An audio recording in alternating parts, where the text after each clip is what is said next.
Here we go. Here we go. Yes, hold on. I got my fresh new things because AY mash up my glasses. So we had to order a new pair. They're sharp. Anyway, you know how we start the show, Spencer. Dream it, believe it, become it. Come on down. You better be ready for this thing here. Big up, man. Ruby in the place. Just give us the retweet on Twitter.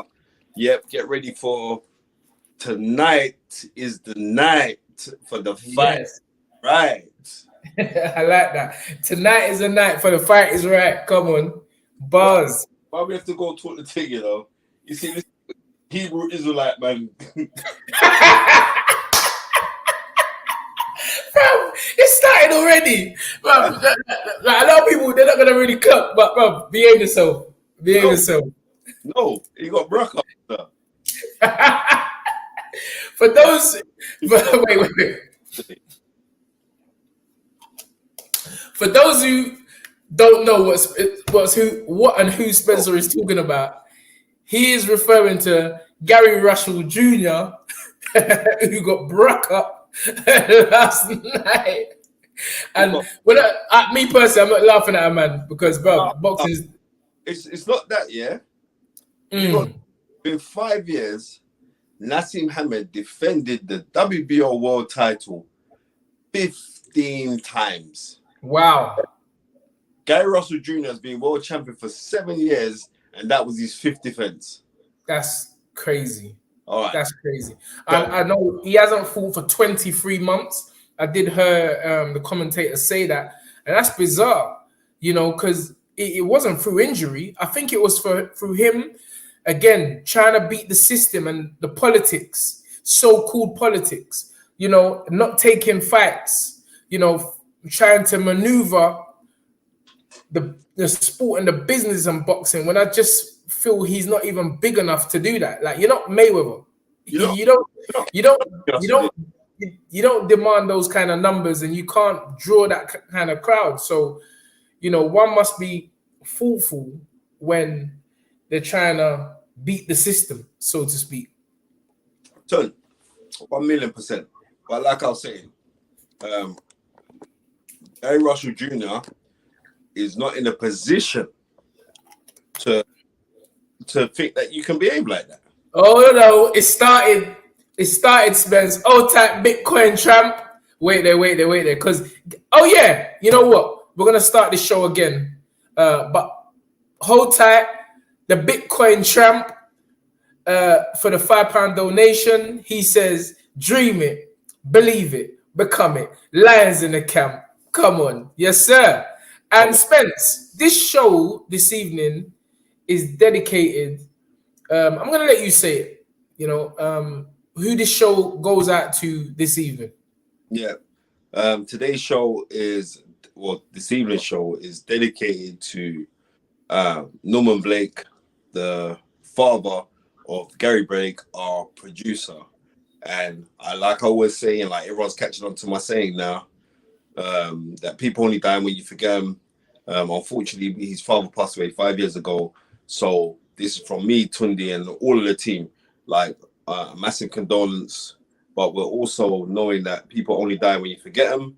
We're never going to forget this man, because if you look on Gary Blake's WhatsApp, it's a picture of his dad running in like some marathon and him doing the same thing. And I swear down, if you to look at the two pictures, you think it's the same person. Bro, I thought it was it's so mad because I said to Gary, bro, that's a serious picture of you. And, you know, he said to me, that's my father. They literally look like twins. Twins, bro. You know? So, twins.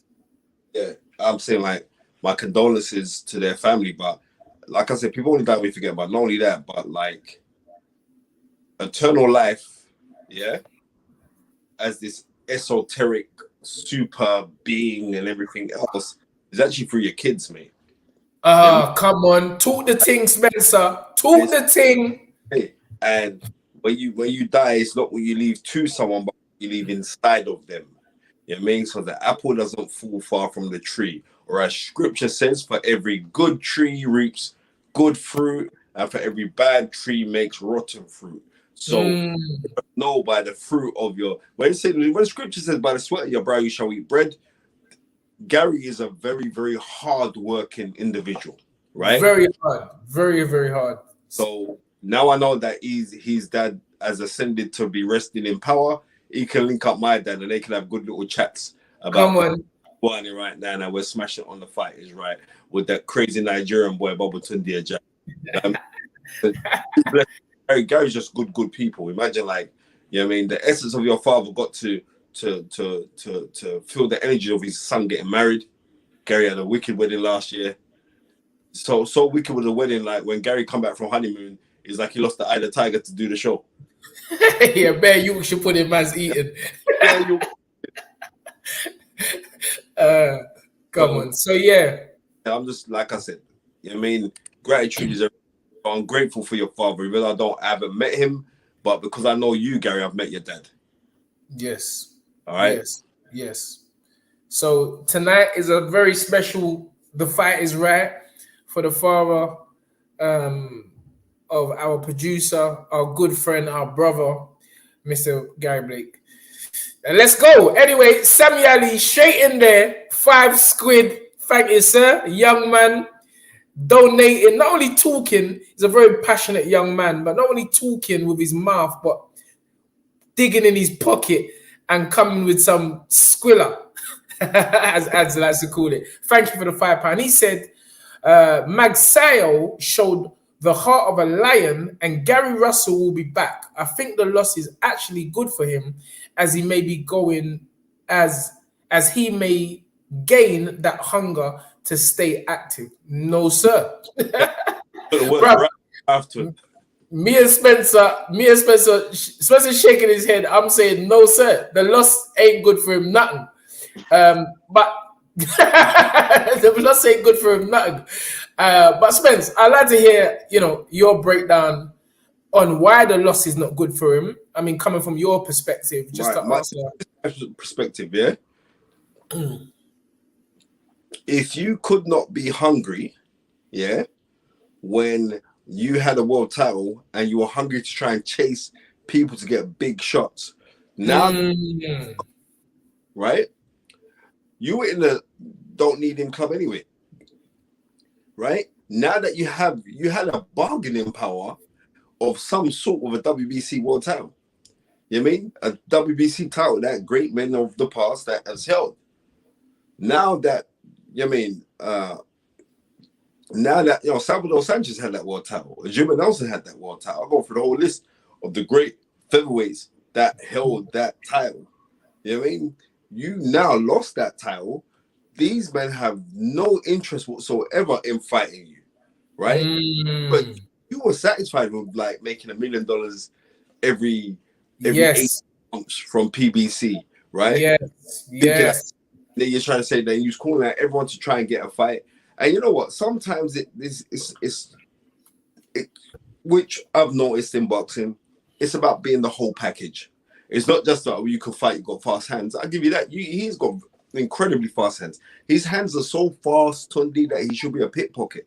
But apart from that, what else? You got to bring something else to the table. I'll be honest with you, he didn't look that impressive to me. He's got fast hands, but he wasn't really throwing them like I normally throw them, and that's just because of the opponent. Look, this old man here, I'm looking at him right here, right? He look older than my dad, and my dad been 15 years, bro. So I'm just being real. Yeah, I'm telling you, he weren't sharp, nothing.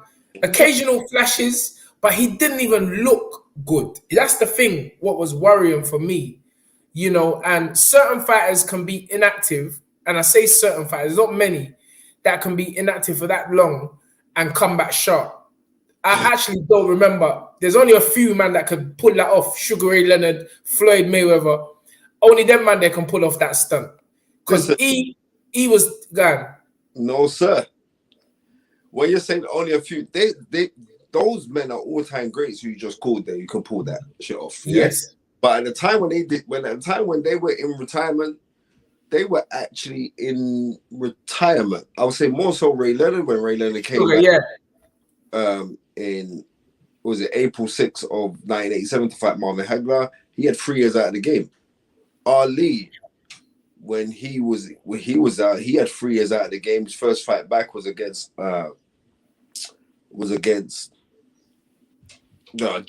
Jerry Corey. In those 3 years that he was out, or 2.5 years that he was out, things eroded in Ali, right? He started to take warm-ups. He wasn't recognized as the world champion anymore, even though he was the world champion. Do you get what I'm trying to say? So Gary Russell Jr. hasn't done nothing but run off his mouth to try and get big fights. When he should be on the thing to try and fight regular. Yes, I see Devin Haney tweeted instant. Bro, Devin Haney tweeted instant. Bro, them man there, that's what I'm saying. You can't call out them man and then lose. Because them man will put you on blast. Like he said instantly, he said Mr. Cap lost to a bum. That's what he's calling man a bum. Bum, you know. Bro, he said he lost to a bum. And that's very unfair because my boy is undefeated still. And he was fighting for the Filipino people. Manny Pacquiao is his hero. He said this is his dream since 7 years old. This guy was ambitious. And, this is the result of when you try to think that what do you call it, Spence? Free smart. Free smart, son. You're not too smart, free smart. You think you're free smart in this thing here. I mean, as the late, great Dean Powell used to say to me, that's a problem with them, Spence. They're free smart. Yeah, trust me. So it's as simple as that. And the thing, you know what?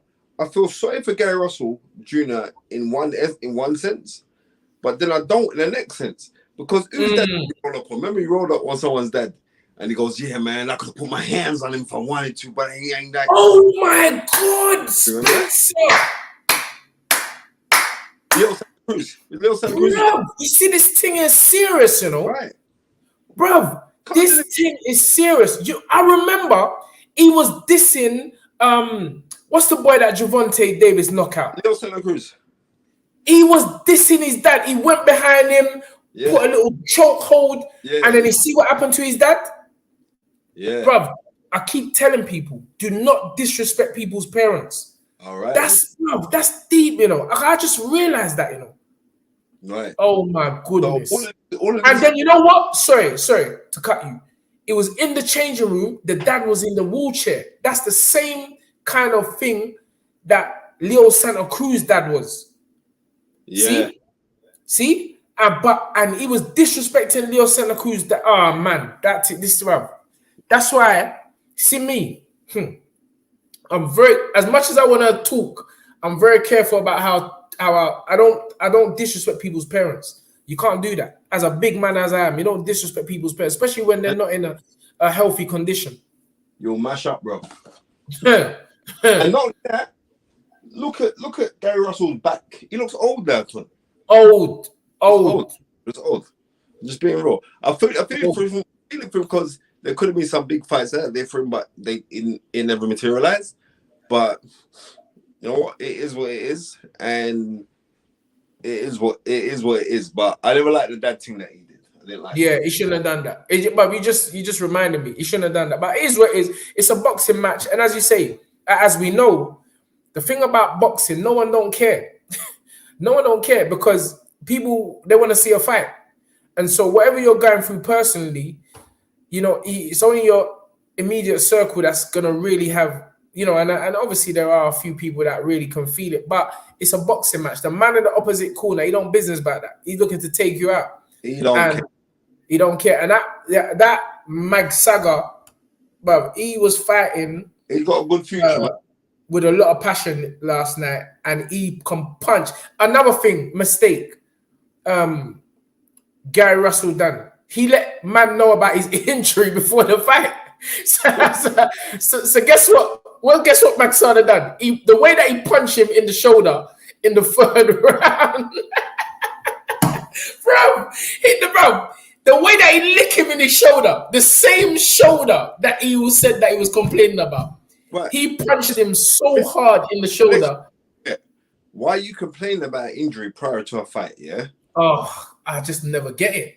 Yeah, never get it.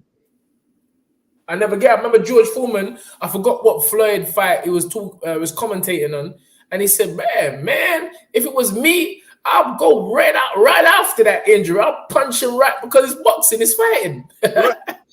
It's fighting." Big up Bobby Wright. Thank you for the 449. Mr. Wright, he says, big up Mr. Blake. Yes, sir. Yes, sir. And for those who don't know, this show is specially dedicated to the late great father of Gary Blake. Yeah, we're representing tonight and paying homage and respect to Mr. Blake. Yeah, go ahead, Spence. There was a few fights last night, namely the heavyweight fight in the UFC. Francis Ngannou. And you see the Nigerian. I didn't know that he was. No. I think he's Congolese. Yeah. Because I see bare Congolese flag in the building last night. But I didn't know that he's Congolese. I didn't know that he's from the Congo. Yeah, and I saw the little clip when I think it was Ted Bammy's cousin run and hug him up. Yeah, bro. But I didn't know that. But all of a sudden, the Congolese they just come out in numbers because they were hiding before. They were hiding, but Cameroon. Sorry, not Congolese. Cameroon. Sid UK just put us straight. Cameroon, man. Bro, all this division business, but we're just all African, man. So, but yeah. Big up Uzi's and Cameroon. All right, so that throws the conversation about the Congo, man. Out the window. We weren't Ted Bammy. But we get about Ted Bammy. Yeah, old tight Ted Bammy. But yeah, all of a sudden, Tyson Fury was quick off the mark. He's saying, fam, if you want to make some real money, you got to come and see the Gypsy King. So that would be interesting. I know that fight's going to happen, You reckon? Tell you. And also, Ngannou's going to be... I think he's going to be in the next... I think Ngannou's going to be in the next Black Panther movie.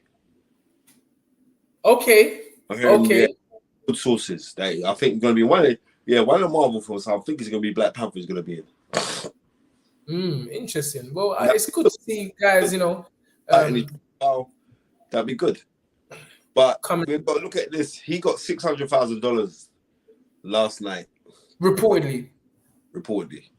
Yes. Right? I think Tyson Fury got 15 million for his fight against Deontay Wilder. So seriously, Dana White ain't paying him properly. Yeah, well, that's why the Paul brothers are saying, like, this guy's ripping people off. Someone's getting the money. Yeah. Someone, but we got a lot of good fights coming up, Spence. We got to touch on Khan Brook and what our opinions, and we got some big news on about that. I've learned don't count the chickens before they hatch. So let's get this thing solidified, Spence, before we give the people the full details. Right. Suffice to say, we have something massive planned for the Fight Is Right crew. That's all I would say. So going back to the Khan Brook fight, what's your opinion on that, and who do you think is going to win? On the Khan Brook? Yes.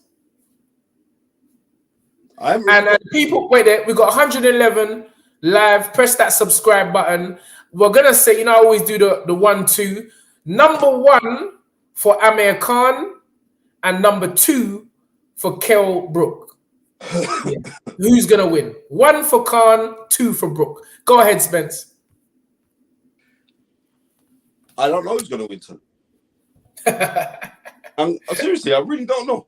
And if I'm turning around and saying, well, this guy's going to win and that guy, I'm not confident in neither of them. Because they're past peak fighters.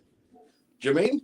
I know who are the favorites. If they're the full peak for peak, or if they're the full back in 2014 when it was first muted for them to fight, at that time, Khan just beat Collazo, and he also got that really good win over Devin Alexander. and Yes. Kell Brook beat Sean Porter, then at that time there, I would have still favored Khan to win. Right? But I'd have a niggy feeling, boy, Kell Brook could catch him because Kell Brook's a very sharp shooter. He's not a concussive one-punch knockout artist, but with Khan's susceptibility to shots, he doesn't have to be a one-punch knockout artist because he hits hard enough. He does hit hard, right? But that's then. So even then, we weren't too sure. But we have to be realistic and say both men's skills have eroded. And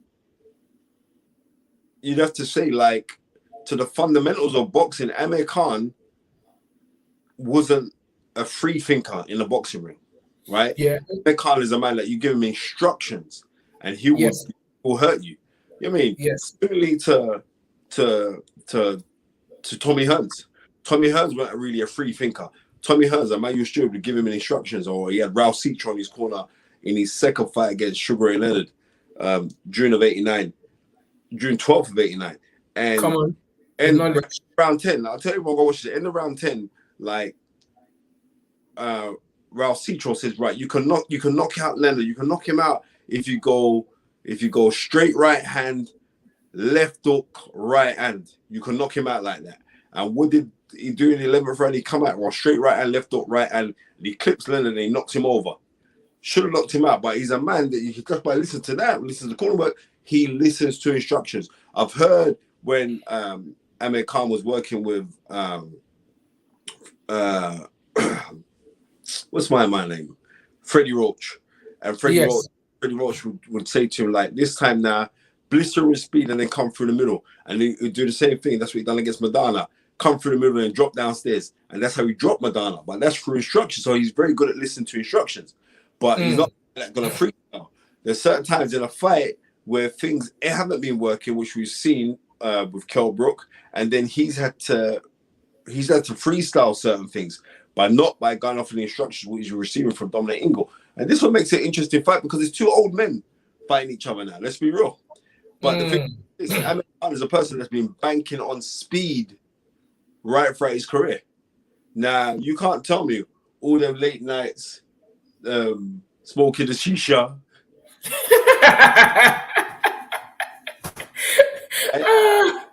don't catch up with you, because it does catch up with you. And you can't tell me that Kell Brook going up clubbing and always drinking beer, right? That's not gonna pay dividends to him as well. Even though you're saying, right, well, I'm gonna have to train hard for this fight here because I got to get ready for this fight, but we don't know. And that's the truth. We don't. To this day, I just don't understand how fighters, professional athletes, can drink and smoke. But it's just beyond me. I don't get it. Some Johnny Tapia business, bro. That Johnny Tapia thing, it don't work, fam. It just doesn't work. I just don't understand it. But who would you say? One of the reasons why, I know a lot of people might not like this, but one of the reasons why I feel this fight favors Kell Brook more than Amir Khan is because of the technicality. I still feel Khan is supposed to have had these great trainers, of past, but yet I'm still not the same. You still haven't taught Amir Khan to hold his right hand to his chin when he throws a left hook. This is something I saw as a trainer. This is something that I saw from the beginning of his career. Same thing with Kevin Mitchell. When I took reins of Kevin, I made sure we worked on keeping that right hand to your face. As soon as Kevin left, what did he get licked out with? The left hook, the counter left hook. So these are technicalities where I'm saying, how can these so-called great trainers not rectify that, but yet you're getting 10%, whatever it is, of the man's money? It's like you're getting free money. You're getting free money. So I just feel that even now, that hasn't been rectified. And he's so open and susceptible for a left hook. It's unreal. Well, Not to mention the right hand, but the right hand, you got to be more calculated with it, like how Canelo Alvarez was when he stepped in and come with the overhand right. But the shot for Amir Khan is a left hook. It's just a line. I hope Amir Khan's watching because, bro, if I was Amir Khan, I would put that. I would go to bed like this. Glue. You see that glue in America that the black girls are using? The glue. Bro, glue the thing to your face like that and sleep with your right hand. What they call it in America? Telephone. Put the thing on the telephone. Put phones up. Trust me. Answer that phone. Trust me. Old tight, Mr. Alexander Wilson, thank you very much for the $5 donation. He said Brook's jab defense is not good. If Khan can establish the jab, he can pull it out. Look at what Spence and Bud did with these jabs to Brook. I'm sorry. No disrespect. But Amir Khan ain't Bud, and Amir Khan certainly ain't Spence, and Amir Khan is not a southpaw. Errol Spence is a bona fide southpaw. Bud is a switch hitter. He will trick you. He will put your brain in orthodox brain for the first 2 rounds. Then he just switch up. So again, it's different caliber of fighters. And let's not get it wrong. Apart from the Bud fight, which was, Brook's got damaged eyes and what have you, and Bud actually said, "Bro, you got 2 mash up eyes. I'm gonna thump you in your eye." Bro, this boxing thing serious, He said it before the fight. He said, "Bro, you got 2 messed up eyes anyway. I'm gonna beat you up." So, but he actually done quite well in the Spence fight. He did. He done very well in the Spence fight, and even the Golovkin fight, he done well. Yeah, in the Golovkin fight. Yeah, he stuck. No. Tell a lie.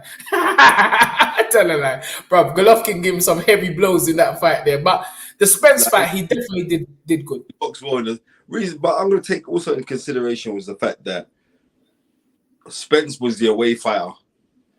Fighting on you're not on home soil, you're fighting a man on his home soil. That takes a lot out of you, The travel, everything. That takes a lot out of you. Like, I like the question. Okay. Go on. Karen. No. I just see a question. When Bud came over to beat Ricky Burns, you know what I mean? Yes. Really, truly, Bud could have stopped Ricky Burns. Trust me. But because he was on different, he was on foreign soil. That man take time. I want to take no chances. They said, "Well, I've got this in the bag. I'm gonna keep it as it was," and that's what happened. Anyway, what's that? Yeah, I saw this question, and I used to get angry when people ask this question, but obviously experience is the key. So I can answer it without getting emotional nowadays. HS says, Tunde, is Yard's stamina good enough to fight for 12 rounds against an elite fighter, e.g. Joe Smith Jr.? Now, what would make you think? I'm going to say answer this bitch, yeah? Against an elite fighter, yeah? E.g., example given, yeah? Joe Smith Jr. Bro, these brothers make me laugh, They actually make me laugh. But let me answer that. Joe Smith's so bad that Joe Gallagher don't want to train him. Yeah. Come on. But let me just explain something to you. I've said it over and over again. You're saying, is Yard's stamina good enough to fight 12 rounds against an elite fighter? Okay. Well, I still say you have to show me a fighter that had 12 amateur fights, that hadn't been a pro for more than 4 years, that can go over to Russia and do 11 rounds or last 11 rounds against not only an elite fighter, but a Ring Magazine 2-time fighter of the year in such a short space of a career. We all know experience is something you can't buy, borrow, or pretend to have. Anthony Yard and Spencer will bear me witness. in the gym, Anthony don't get tired. Never. At that stage of his career, which was 3-4 years ago, Anthony can spar 30 rounds, 40 rounds. But under the lights, with that limited experience, at that time, it wasn't so much the stamina, it was all the experience, which is why Sergey Kovalev came over the fight after the fight and said, tonight, the only thing that made me win this fight was experience. So you're mistaken experience for stamina. I go into the ring thinking, man ain't got stamina. Let's see what happened. I think, wasn't that Lyndon Arthur's game plan? Bro, try that nonsense. Right, cool. I'm saying, try that, and think man ain't got stamina. Try that. It was Pat Barrett's game plan. So. Hold on, let's do these super chats. I've got the right name now. No, not Snapchats, but I'm gonna keep saying Snapchats because I like that. Old type, Mr. Urban Herbs. He says, guys, I think I speak for many people when I say that this is great content, best boxing content out there, and seriously inspirational stuff. Sir, much love for that comment, and we're just doing what me and Spencer love, and it's so great that people like yourself are tuning in and making donations. Urban Herbs, is he selling £5 drop? yeah. We want some herbs, brethren. Yeah, Urban Herbs. Send one a draw. Send one a draw back. Old type Fifi, European money in the building. Come on. Thank you for the €9.99. He said, I'll be back later to catch this episode. Keep up the great work, fellas. Thank you very much. And this is I'm not even gonna say it. All right, so we've answered that. Talk your talk to the AY champion. Come on, we know the set. But these man I think they're smart. They're trying to put out narrative to fool people that man's got stamina problems. I keep saying it. Go and come in the ring and think that man's got stamina problems. Bro, what do you think we're doing? I'm gonna answer this because you're gonna get too passionate. They're gonna tap Tunde. Oh, what man? 45% from any yard's money.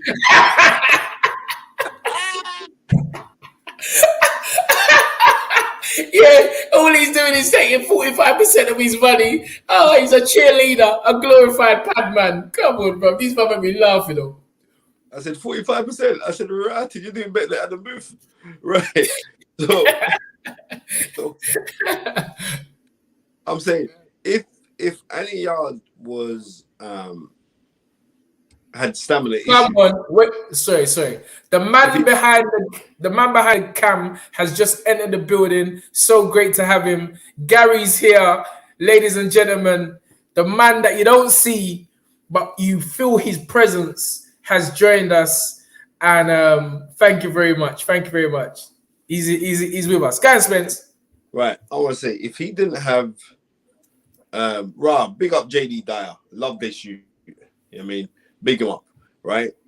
Let me say this: if any of y'all didn't had stamina issues, you wouldn't be able to go 12 rounds in the mental frame of what happened to him in a year before last.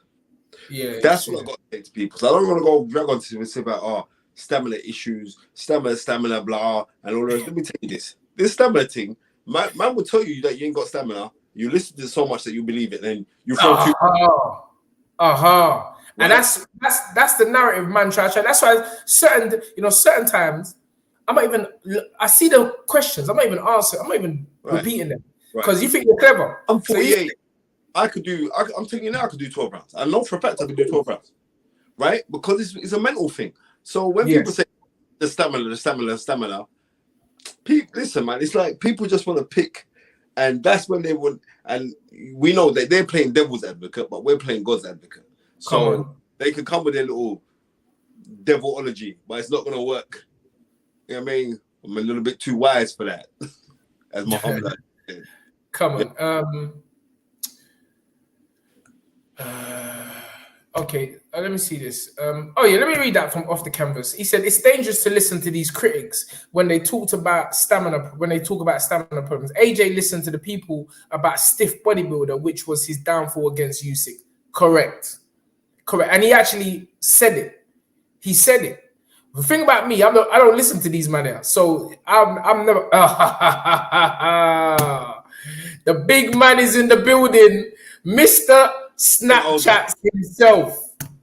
Mr. Snapchats himself has arrived. So, bro, I'm sorry, off the cameras. I've nothing really to say this evening, just listening to beautiful content. And let me just say to you again, you know what I mean? You are the El Haji, right? Let me tell you this. Alaja. It's a serious Niger man, you know, right? Go on. But we know what you're doing to earn your money. But anyway, what I'm trying to say is, I know you don't. Don't come and spread vicious lies on our brother. Come on, hold tight. Uzi's like, what are you talking about now, bro? What's the matter with these people? And you know what? This again, I hope you're saying this in jest, yeah. You saying Tony made more in Yard's recent fight than and Guru did for his world title fight.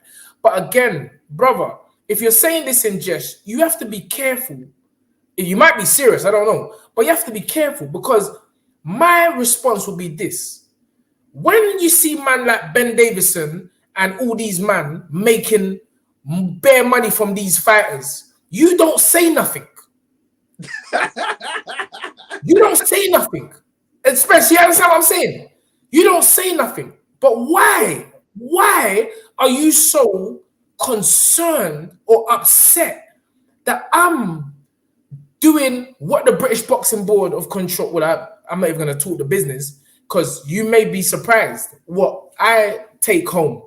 But what's the concern? Why? I don't hear you talking about other trainers. Oh, they're getting this percentage, they're getting that. So I know what you want me to do. You want me to pull that race card business. I'm not doing it, fam. I'm not doing it. I'm calling it ignorance. Well, you people are ignorant, and you people continue to spin this narrative as though a man doesn't deserve what he deserves. Listen to me, man. As scripture said, by the sweat of your brow you shall eat your bread. Now, I can put my hands up and say, Tunde Ajayi has sweated and every single penny that he earns from his fighters, because he's not just a fight trainer, he's a psychologist. Bro, right? When I was outside people, he's a nutritionist, right? He's a shoulder to cry on. He's that guy where if his fighters don't feel right, he don't feel right. Tunde's the only man I know that will, when he's in camp with his fighters, that he would abstain from everything. Yes. Talk the thing. I mean, go come out of his house and go sleep in another room in like his father's house and things like that. That's serious, right? That's serious. I don't see no next trainers really and truly doing that. So when I'm saying that people are on board, they're on board, but sometimes it's like for the vainglorious. And also when we're picking on this thing like Ben Davison, seriously, people do question Ben Davison as well. He gets questioned a lot. But what I'm trying to say to you is like, Ben is that young spunky kid that he'll fire back and cuss man and tell man blah blah blah. Bro, we're big age man. I ain't got time for that foolishness. No, I ain't got time to be cussing these man. What I'm saying is this is like, there's two things that I don't do. Tunde, have I ever asked you how much you earn from any of your fights? Never. No, not my bloody business. You know what I mean? All I do know is like, when I come to you and say, boy, drop me a 20 bag, you better drop it on me. That's it. I mean, I'm just make me laugh. But again, this shows you about this law that I've always said, polarity. You know, good, bad, up, down, left, right, positive, negative. And it's what you choose to focus on. But what I've noticed is that there is arrows pointed at Tunde Ajayi for doing the thing that everyone else is doing. And I'm like, bro, this is why a lot of people crumble, because they focus on this, and then you start spinning. Then all of a sudden I'm the angry black man. You can't pull that on me, because I look at everything from a positive aspect. Everything's positive to me, but I'm highlighting today because you may be saying that in a jest, but there's people that they spurt out these assertions and lies, and I'm like, bro, this is what I come in like Malcolm X, fam. Bro, this thing is serious. But anyway, we don't want to, as my brother said, she said, Tunde, don't enter, or he said, Tunde, don't entertain these people. But it's good. Sometimes you gotta just talk the talk. Old tight Gary, my man Gary, 1799. He says, evening, gents, just locked on. I see Brook winning by KO rounds 4-7. But in my humble opinion, if this fight had happened 10 years ago in Khan's prime, I think Amir would have boxed Kel's head off for 12 rounds. Thoughts? It's my fault. Let me tell you this. Khan, who was it when he won the what's the brother's name he beat? Katonic for the light welterweight title, junior lightweight, junior. Yeah. I remember that fight. That was a good fight still. Let me tell you this now. Amir Khan would have beaten anybody in. It gave Floyd a lot of trouble. Come on now, don't be stupid, Spence. I'm telling you, what do you mean? Don't be stupid, Spence. Tunde, that style, it would have of course it would have given Floyd trouble. And then Floyd would have worked him out. Tunde, all right, I'm telling you, Spence. Amir Khan got played by got brack up by the Cuban brother. That Cuban brother, Kinderland. You're telling me? No, Tunde. You're telling me Khan would have beat Floyd Mayweather? Are you drunk? Fam, you been smoking. You see that green plant behind you? You see that green plant behind you? You see that? Oh, wait. You see that green plant behind you? I'm sending the feds around to your yard. I think that you're smoking that thing. No, Tunde. I said he would have given Floyd trouble. I didn't say he would have beat Floyd. I said okay. Because you're too hype and caught up. And that's why people hate you online. Because you don't believe.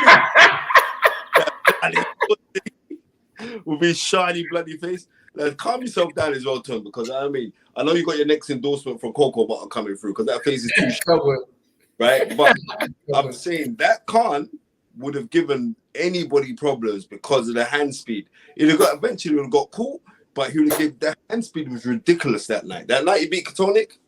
Nah, bro. And if anyone don't believe me, go back and watch that fight.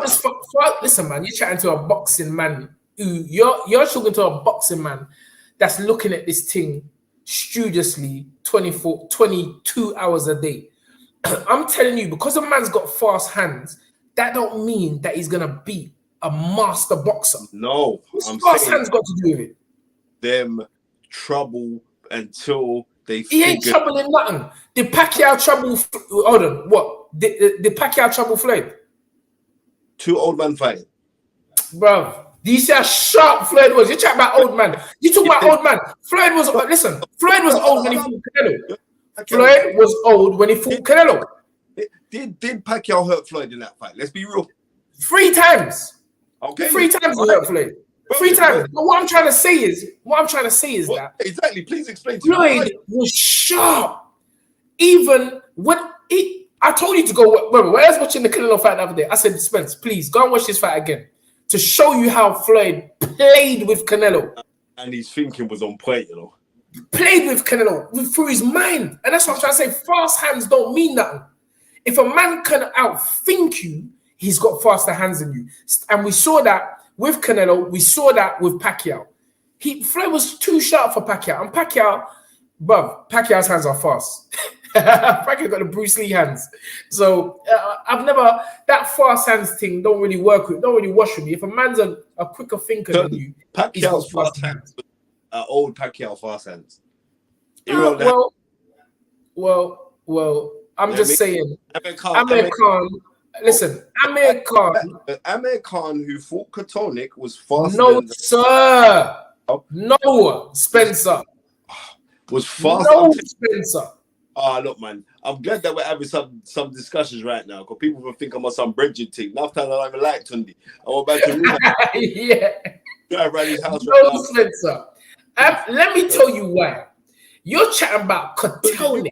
Tell me Who, now. bro? We got 178 people on this team. 177 don't know who Katelnik is. Bro, that's what I'm trying to tell you. 177 people don't know who Katelnik is. What does that mean? So you're talking about one of, if not in his opinion, the greatest fighter ever. Yeah. You can't do them fast hand business with thinking fighters. They don't hold on. Didn't Amir Khan have fast hands when he fought Danny Garcia? Yeah. Wasn't that Amir Khan sharp? And what did Garcia say? You're not listening to what I'm saying to you. You're missing what I'm saying. You're thinking that I'm saying that Amir Khan would have beat Floyd. I'm not saying that. I said he would have given him trouble. Just like he was giving. I don't actually think. I hear what you say, Spence, but I don't actually think he would have given trouble. I don't think he would have given trouble. That's just my opinion, and we're both of us. Again, that's why we're in touch. Kazim Akbar, you need to explain what you mean. This is why Tunde puts people off. What people do I put off?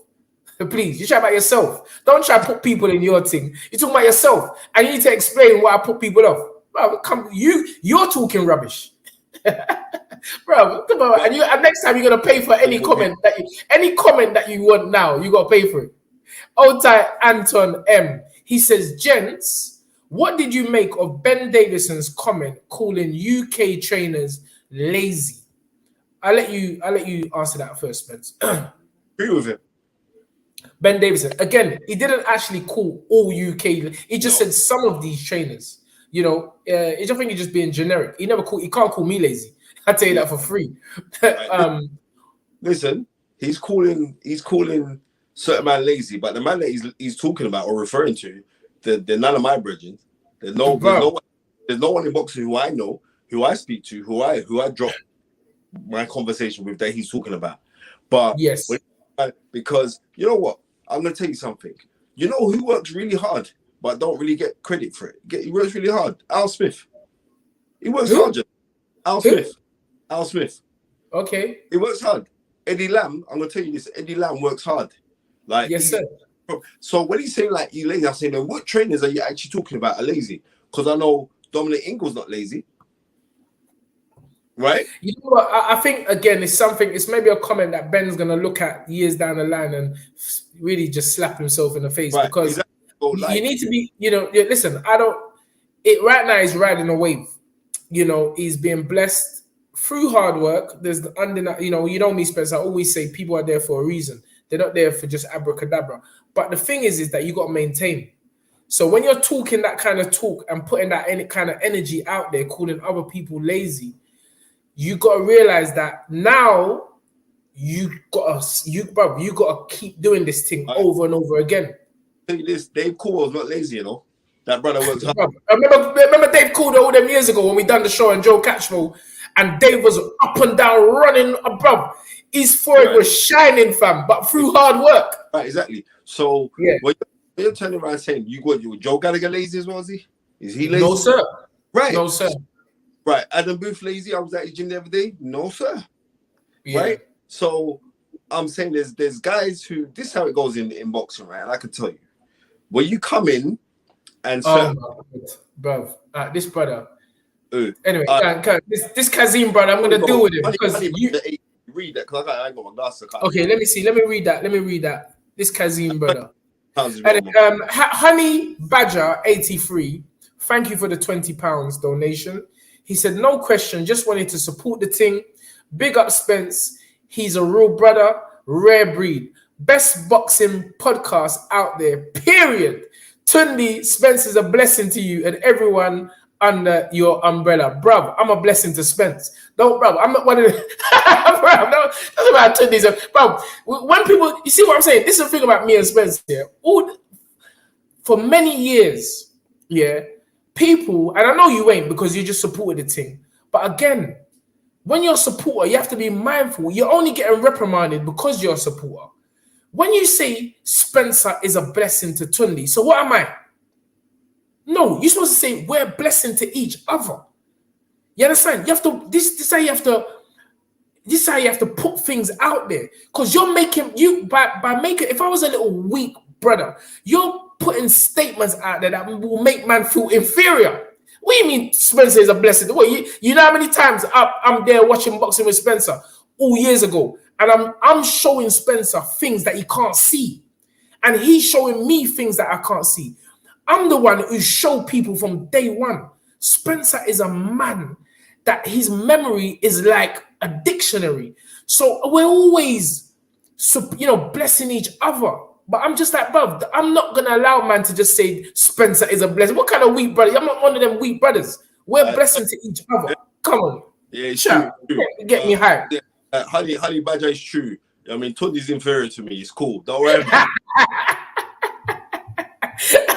Bro, you know I mean? Come on. You got Honey Badger anyway. Thank you for the... African, shut your mouth. No, funny games aside. No, listen to me. Yeah. Okay. Maybe I read it wrong. And I just went off on one for that. Let me read that again. Tunde Spence, blessing to you and everyone under your umbrella. Tunde Spence, blessing to you and maybe I read it wrong. Sorry if I just went off for one for nothing, honey. See, I'm a bit of a Spencer's always Spencer and Anthony was always telling me, Tun, you got too much knee-jerk reaction. And I'm like that. And I don't think it's a bad thing. Because sometimes you got to show man that, bro, I can switch up this thing. But any which way, honey, I know that you only had good intentions of what you were saying. So, bro, yeah, you know that, innit, Gary? I'm fast, bro. You know me, bro, my hand is on the trigger 24/7. Anyway, any nonsense. Let's go back to Ben Davison's thing. What I'm trying to say is this, yeah. Tunde's moving like Audley Harrison. Bro, think before you speak. No, sir. I don't think before I speak. But sometimes when you think too much, you don't move. I'm gonna keep being Tunde. You mean think before I speak? Come on, anyway. Audley Harrison blast, got off Roch. Yeah, bro, he run him on a different level. Said that, bro, man's all crying on his shoulders and everything. And Audley Harrison had to send him to make him read some books. And he's supposed to be giving Audley Harrison credit. But when Audley Harrison fell, he's fast to spit on his name and everything. But that's generally how people are anyway. Listen, this is just how it goes. Yeah. Because the thing about it is, I'll just keep this thing 100. In 2000, when Audley Harrison won the Olympic gold medal, yeah, the super heavyweight gold medal, he had the world at his fingertips. Yeah, he did. Audley Harrison had the world at his fingertips. Audley Harrison had everything going for him, right? But the problem with Audley Harrison is he tried to control everything himself. He wanted to be everything. He wanted to be the fighter, the manager, the promoter. He wanted to do everything himself, right? I don't blame him because he tried a thing and it didn't work, right? But the thing about it is this, the whole boxing industry in the UK came up against him because they were frightened of what he was trying to do. And then they copied him. And then they... Thank you very much. And then they copied him. Audley Harrison was the one that brought Eddie Hearn into the Sky Room to discuss pay-per-views. Eddie Hearn didn't know nothing about it. Come on. Give the man his flowers. Right, so give Audley Harrison his flowers. Now, people can say, well, Audley Harrison was a shit fighter. Audley Harrison was blah, blah. Audley Harrison was da. Hold up a second. The man won an Olympic gold medal. You know what I mean? The man was a Commonwealth, European, and a world title challenger. To me, that's not bad guys, Trust me. And he he really bought the pay-per-view platform. Thank you very much. So people can say what you want to say about Audley Harrison. Yeah. Technically, Audley Harrison is a very, very good fighter. Audley Harrison is a very good person to speak boxing. He understands the game. But unfortunately, I think his brain couldn't manifest the things that were inside of it because he was doing too many things as well. You know what I mean? Yeah.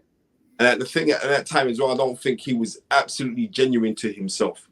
But yeah, Salam Brothers, Ben was saying, I can't even see, can't get my glasses. He said, and thank you, first of all, for the 449, sir. Yes, yeah, he was saying, Salam Brothers. Ben was saying the level in trainers of, let me read it. Ben was saying the level in trainers of boxing is low compared to other UK sports. Less investment and entry requirements. I would say what entry requirements did he have? Listen to me, yeah? Let me tell you this now. I don't dislike Ben. I quite like him. No, that's our guy. Right, but I'm telling you this now. Until you take someone from scratch and go do something with them, then I'm going to listen to you. Right? And that's that. I'm not knocking, what's his name? Bazar Neva, Barry Smith. But Barry, I know you. You get what I'm trying to say to you. So, bottom line is, all I know is this is like I've been around there, man. When it's conversation we talk about boxing, they don't. So we know how this thing's set. Let me just answer this as Kazim, because, bro, I can tell you just coming this thing the other day. You don't know nothing about boxing. You actually don't know nothing about boxing. Because if you study me and my history and what I've said about Amir Khan, when everyone was cutting down Amir Khan, Spence will tell you how I've always backed this guy. Spence will always tell you that I was backing Amir Khan and saying that the public don't give this young man the credit he deserves. This whole conversation comes from a stupid comment that Spencer Fearon made that Khan would stand in the ring and give Floyd Mayweather problems. He ain't giving no Floyd no problems. That's all it is. Don't think you can't tell me about Khan's resume. I know about Khan's resume. I know how great this young man is. I know how. Yeah, I know how great Amir Khan is or was, shall I say. And I've always backed my brother, my young brother. But I'm just saying, there's levels. There's levels. And you ain't on Floyd Mayweather's level at no point in your career. No matter how confident you think you are, you just ain't. You just... Floyd Money Mayweather, Pretty Boy Floyd, as he was called back there, would not have been knocked out by Brady's Prescott. So don't tell me, don't tell me about Khan is gonna step up to Floyd. No, brother, it's that you can't. I'm a Floyd supporter. Floyd ain't getting touched by no Brady's Prescott. Who is Brady's Prescott? Come on, man. Look about this. I want you to slap Spencer on his big forehead for that comment, please. I beg. Anyway, old tight honey Maja Spence. Man come to support the thing and get cussed for no reason. Big up you, man, and keep up the good work, bro. Honey Badger, nah, seriously. You're my man, bro. You're my man. Sorry. But you know me, like, this is what happens. When you're Tunde Ajayi, is that you got a defense mechanism. And any, bro, you seen The Harder They Come. Is it Harder They Come? Or what? You know the new one by Idris? What's it called? Harder They Fall. Harder They Fall. Yeah. Any movement that is twitchy, bro, you're getting shot. That's a good movie for anyone who hasn't seen it. Harder They Fall is very long-winded, but it's definitely worth the viewing time. 8 times, bro. I love that film. Fantastic film. Great, just great acting. Great acting. And while we're on the topic, the beautiful young sister, I call her young. What's her name? Davina, her son committed suicide in the early hours. Yeah, I see that. Regina King. Regina King, yeah. So condolences to the sister. Oh, how sad. You know, you have a child and, you know, this mental health thing is serious.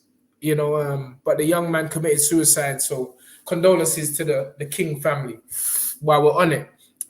Yeah. Oh no, what's this now? Come on, don't spend the chat about Khan would have given Floyd. Bro, Khan wouldn't work out. I mean, Floyd would have worked out Khan without win one round, half a round. I don't want to hear your foolishness, man. You cool.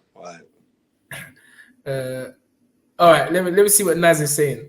Tunde, don't tell me Floyd didn't avoid Khan. God, here we go.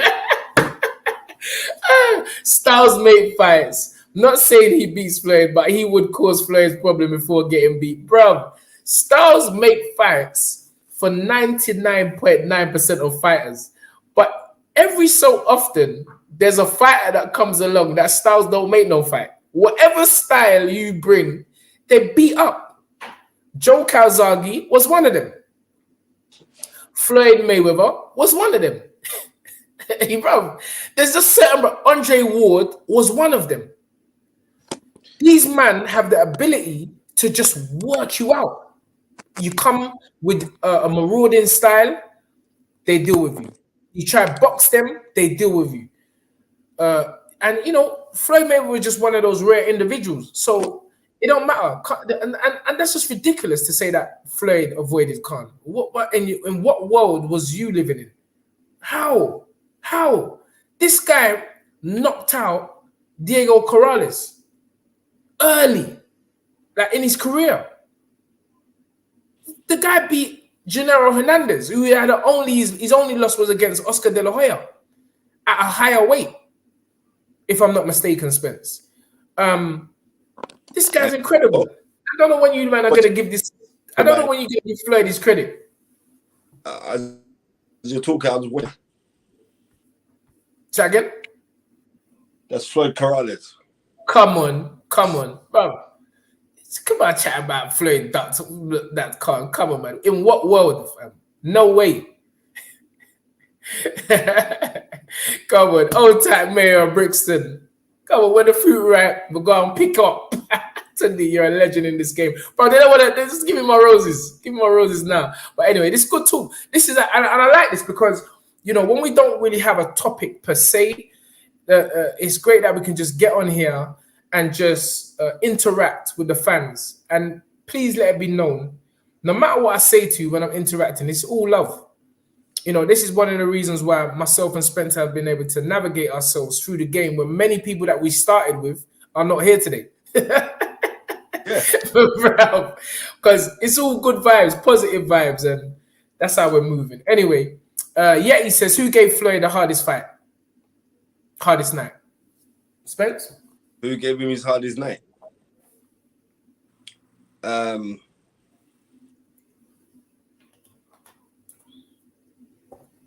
Castillo gave him a good fight. But I would say the little drunken master, Emmanuel Augustus, gave him a very that was Floyd's toughest fight. Right? He gave him a hard fight. Emmanuel Augustus, that fight was the fight before Corrales. Yep. And that fight, Floyd was bleeding. I remember Floyd's dad come on the thing and said, "When do you ever see my son?" Blooded up, bleeding from the nose. Because even Roger is in serious beef. But so that was I would say that was his hardest fight physically.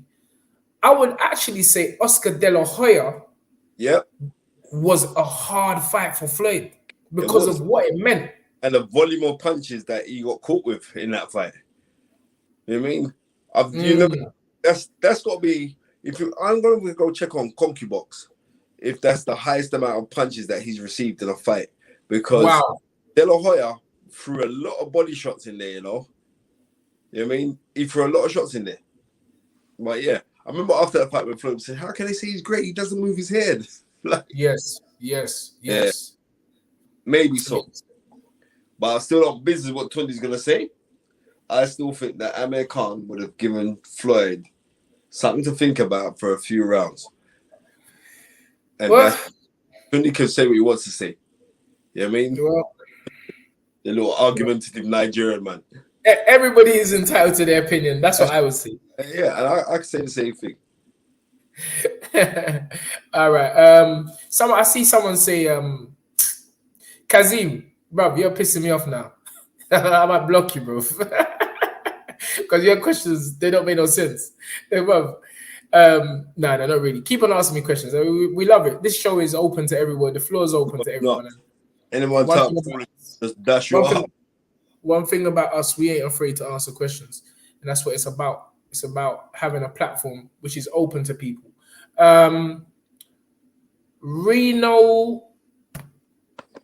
Reno Mene said Tyson Fury versus Usyk next. AJ and White to step aside. AJ don't want the work. Well, definitely not right now.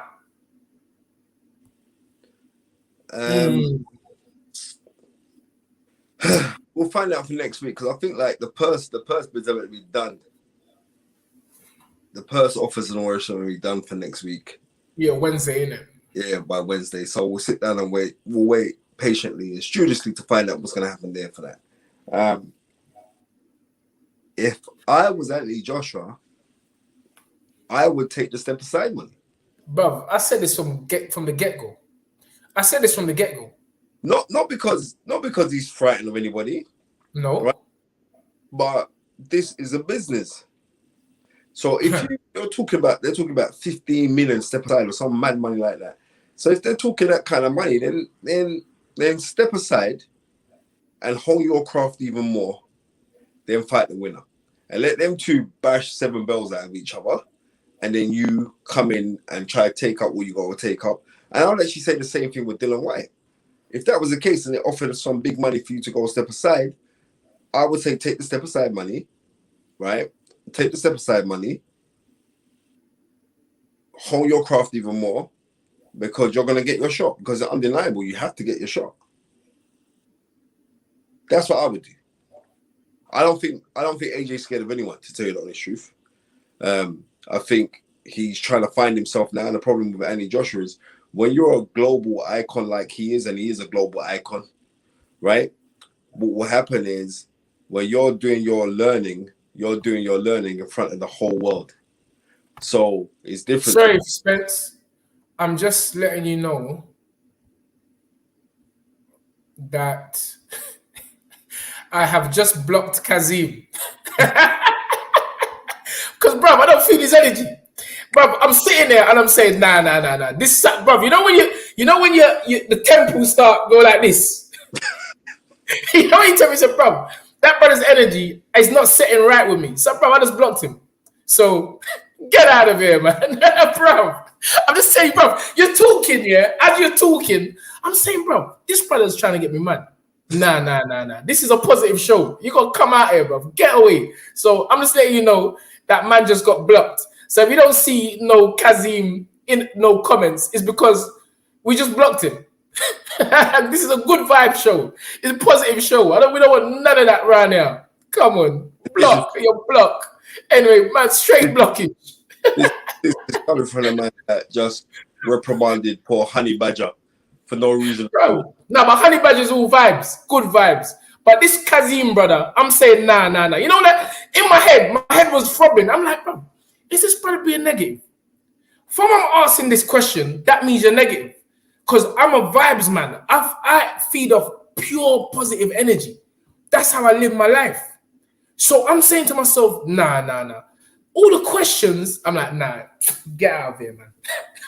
Get out of here, fam. Anyway, 228 people minus Kazim. Bruv, don't get man mad at me. Get man hot out here. Anyway, sorry, Spencer. Come on, let's carry on the boxing too. I mean, you're giving a little idiot man airtime. Yeah, no, I ain't giving him airtime because he's gone. He's gone. Get out of here, man. Get out. Yeah, no man ain't living in my head for rent free, fam. Gone, instant blockage. Anyway, he's been the butt of the joke this evening. Old tight Gary Blake, show dedicated to the late great father of our producer, and Sir Blake would not want no negativity on his son's show, so you gotta come out. Get out of here, man. Get out. Come out. Old tight G chains. Kazim come like Uzi Ahmed. Gone, fam. Yeah, I like these shows, you know. You know these particular shows. You know when we haven't really got nothing per se to talk about, but we're just cracking joke with the family. And the family is the 232 people that are currently live with us. And as James Allen Cooper said, it's high vibrations right now. Anyway, Spence, let's get back to boxing talk. We touched on the Amir Khan and Kell Brook. We touched on Floyd and who gave Floyd his toughest fights. Let's go back to Tyson Fury and the Dylan White situation, or the Tyson Fury the Tyson Fury and the Usyk situation, and AJ, in your opinion and my opinion, feeling that the best thing to do for him is to step aside? I'm just saying, if you can step aside, gives you more time to prepare for Anthony Joshua, gives you more time to bond with your new trainer. Everyone's saying that it's going to be Robert Garcia. Robert Garcia. Has that definitely been announced now? It hasn't been announced, but that's the talk. That's very strong talk, right? There's also this Flip Wilson, Chill Wilson, not Flip Wilson. Roadman. Back there, yeah. Chill Wilson. That Chill Wilson will be up in the thing as well. You know what I mean? So if you there a danger? I'm gonna ask you a question. Old tight Naz, Uzi Ahmed was a legend. It probably still is. I know that video when he got clap out, that's got bare views. That video is a legendary video. That is a legendary video. Unfortunately for the young man, he got knocked out. But sometimes when you can laugh at these things and still make a name for yourself. Right, I'm saying like, I'll give any Joshua time to build and trying to forge a better relationship with a man that you're going to go back into battle with, because you're looking to either fight Tyson Fury, which will be I'm going to be real. Tyson Fury would be an easier proposition for Anthony Joshua than to go and fight Usyk again. My thoughts and sentiments exactly. What I was going to say before I thanked Naz for the £1.79 donation is, big up, do you think that, again, Anthony Joshua is in danger of having too much people around him, with different mindsets? Because I'm sure that, I say that to say, I'm sure because Chill Wilson don't have or must not have the same mindset as Robert Garcia. No, you don't. They come from two different schools of learning. Exactly, they don't. But you know what? You got to do. Anthony Joshua got to do what he believes right. You know what I mean? Yes, facts. And the thing about it is like the person who he could confide in when it came to the training and all the rest of it. People could talk about, Robert can let these guys in and they teach a fighter and because Angel Garcia is still working there.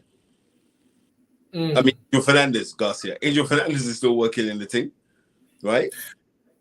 So I'm saying, when Rob, this is what I'm saying. I'm saying from reports I heard, when they were in camp, none of them man couldn't talk when Rob was talking. Their man had to shut their mouth. His fingers on lips time, right? Okay. I think it's gonna be a little bit different now for this one here, because everyone's gonna be looking at Anthony Joshua as the golden goose. I'm saying Robert McCracken weren't looking at the golden goose, but at least Robert McCracken helped prepare him to become a golden goose. You know what I mean?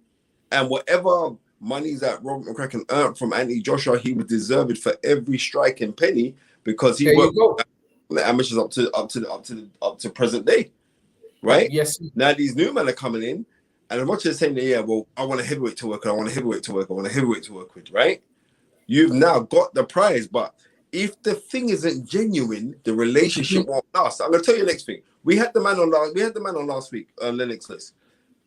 I remember when Pepe Correa met Ed Robertson, my former co-host for Ringside Toe to Toe, which was at the time the largest listened to boxing podcast in the world. But we all know what happened when I left Sky, and the show was dead. Mash up. Yeah, the show was finished. There's no more show. Oh, wow. And I want to this. Yeah, there ain't no more show. The show's finished. Wow. Right, the show's finished. But we're still here, too. Anyway, so what I'm trying to say is this. That's what happens. Don't call them Pharaoh's names, mate. I'm telling you. Right? Right? I'm saying this, right? That when Pepe Correa met Ed Robertson in America, I knew that he was from England, and at that time, Ed Robertson was working for Frank Maloney, right? And he was like, "Oh, you work for Frank Maloney. You got Lennox Lewis." He wouldn't leave him alone. He was so desperate to try and get in there with Lennox Lewis. Pepe Correa never had no career in training no heavyweights. Pepe Correa worked with one man. The one man that he worked with was Sugar Ray Leonard. You know what I mean? Apart from, right. and then he worked with other fighters, but they weren't no big name fighters, right? And he done everything within his power to get in there with Lennox Lewis, right? Right. And then he got the opportunity, and he got in there with him. And then Lennox Lewis bust him as a trainer. But all it was with Lennox Lewis has told me that Pepe Correa was a cheerleader. He said Pepe Correa never showed me that. Yeah, the American accent is powerful. I'm telling you, bro. He said Pepe Correa never showed me that. This is Lennox Lewis, right? Thank you, Alexander Wilson, for really reiterating and buttressing what we all know. Toe to toe was the best when Spence was on it. Right. But I told him. This ain't no boss, right? I'm just being real. When they never renew my contract, yeah? When they never renew my contract, I didn't even beg for my contract to be renewed back. I just said, oh no, please. I'm gonna be real. Because my pride, I'm like, well, I'm not begging you for nothing, bro. Right? I'm not begging you for nothing. But I know the things that I was fighting for, and it made people feel, it made people feel a way, and it is what it is. Because end of the day, Tunde come and said to me, Spence, I think I'm ready to talk boxing with you now, you know? I said, let's start our own thing. This is Tunde to me, you know? Let's start our own thing. At that time now, I got bare offers from loads of different podcasts, which I had some their financial backing behind them. And Tony said, no, Spence, let's do our own thing, ownership of the slave ship, bro. I said, yeah, come on.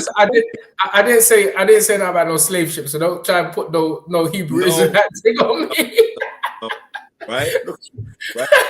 Let's go have our own thing. Let's have our own thing. I said, come then, go do our thing. Right? So I know what we're doing in the sport. I know the other things that we're doing. I'm thankful for the fact that I still run MTK Global Foundation. I'm thankful to the fact that I do the shows for ESPN Plus, which gets shown out into all over the Americas. You know what I mean? So I'm grateful. I'm good. But I remember when I was at Sky, man was saying, "Oh yeah, we can't use you for a live show." Now look at the youths who they have to bring in now.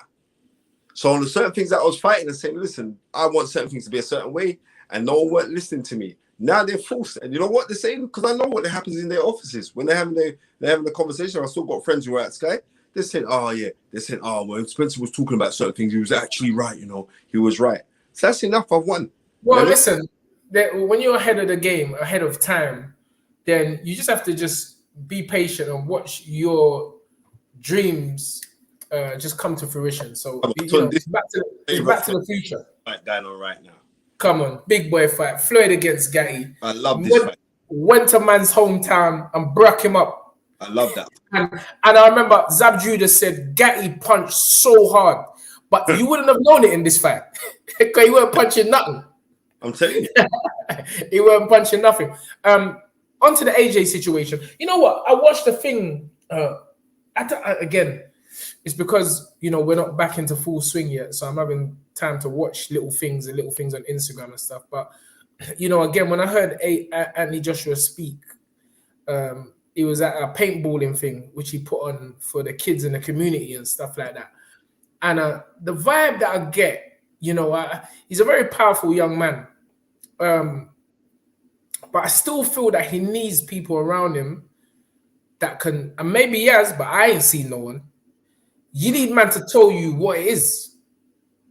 You need, even here on The Fight Is Right, Spencer can't just talk, make an opinion, and I'm just gonna sit by. If I don't agree with it, I'm telling you how it goes. Live on TV, and I don't know if AJ's got that kind of people, and but it's very difficult. I keep saying it. He's a young man in such a difficult position because no one really knows what it's like to walk in his shoes. I just think that this is a serious point of his career. I believe he's gonna be 3-time heavyweight champion of the world. I just personally believe it. I just think that he's got it in him to become a 3-time and emulate one of his heroes, Muhammad Ali. But it's very difficult. It's not difficult for him to become a 3-time world heavyweight champion. Against Usyk it is. No, it's not. It's not difficult for him to do that. Mm. You know what I mean? It's not, seriously. And I think we can boost up Usyk too much, yeah. Then we think Yes. it.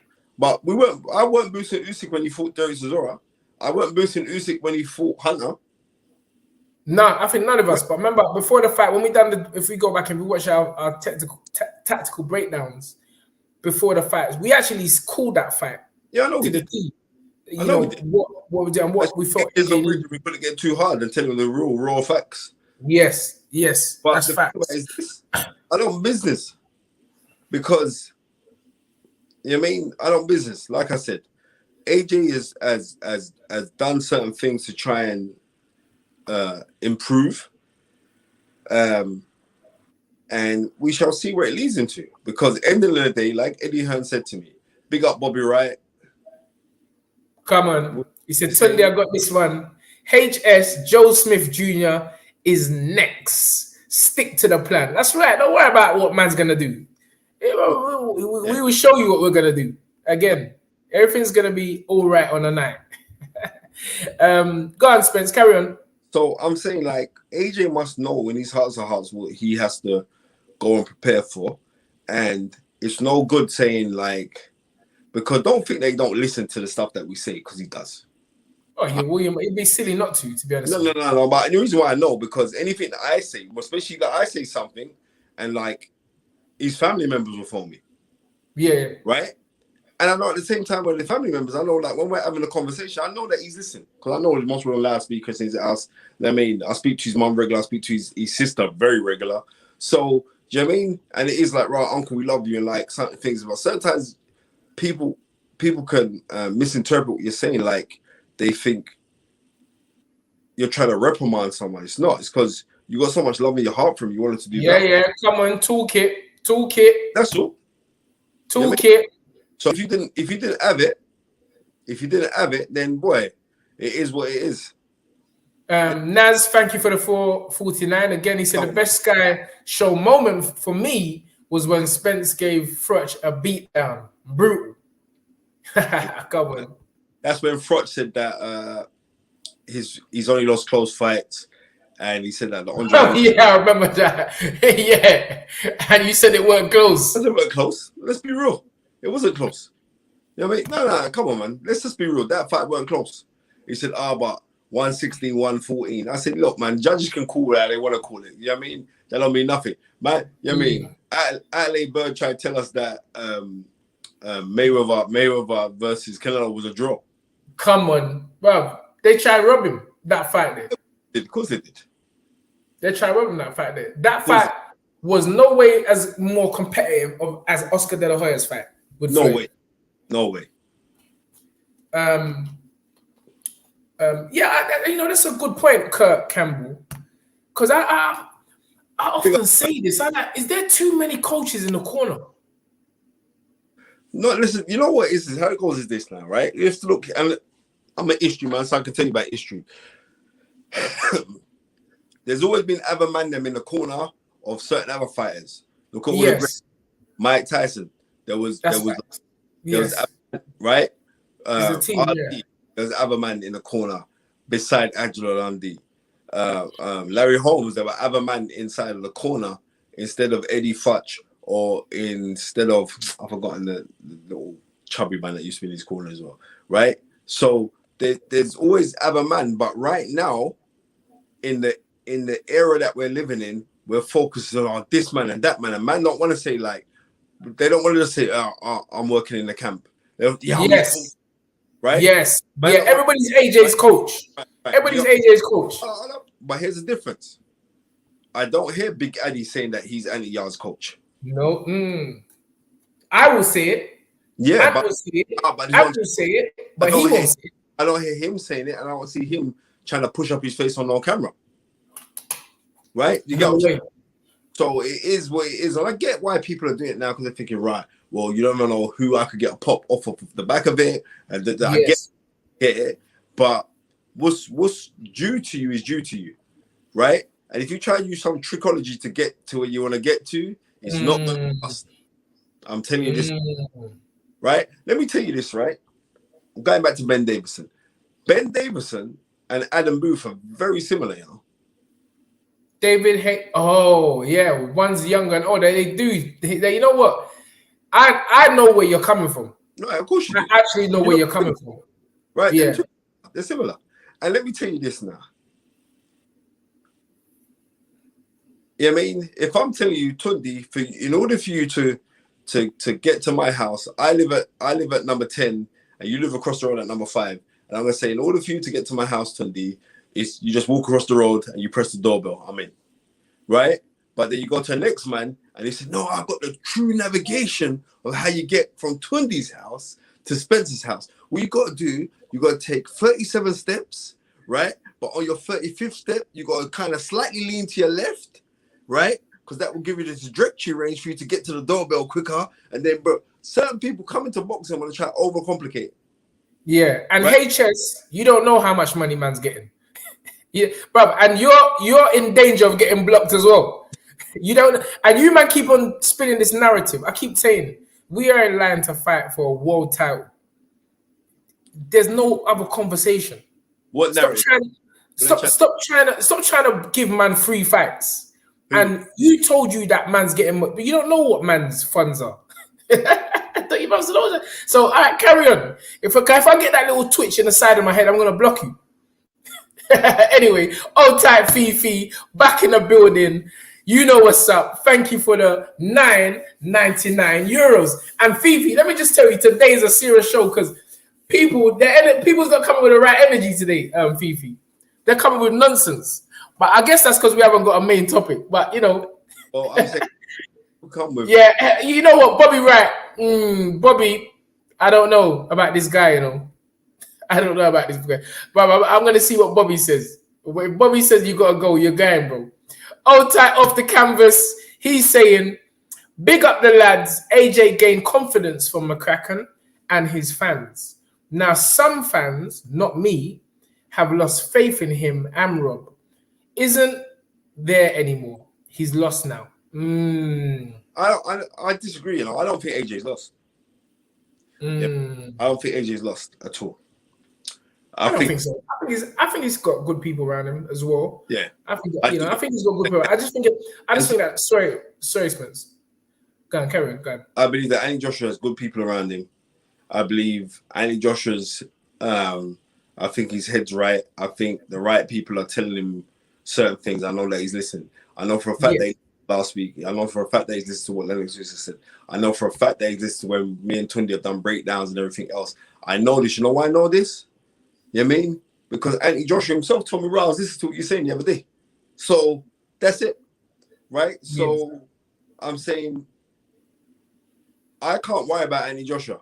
Anthony Joshua's 150 mil up or whatever it is. Bro, I always say that to you offline. I said, bro, you better worry about big man problems. This man ain't got no problem. Bro, Anthony Joshua is smooth right now. Anthony Joshua is smooth. He's done a lot. He's done a lot. He deserves a lot. He's just in a position which, fortunately or unfortunately, it's kind of like a blessing and a curse. He's there for people to talk about, you know. And I feel that every boxer that I would want to be involved with should want to be at the position where everyone's talking about you.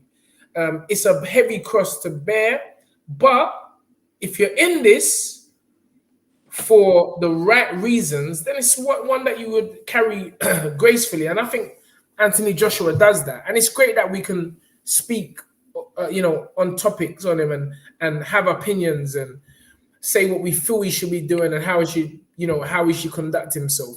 It's all love anyway. But yeah, I just think he's a really, really, really difficult moment in his career at this particular time.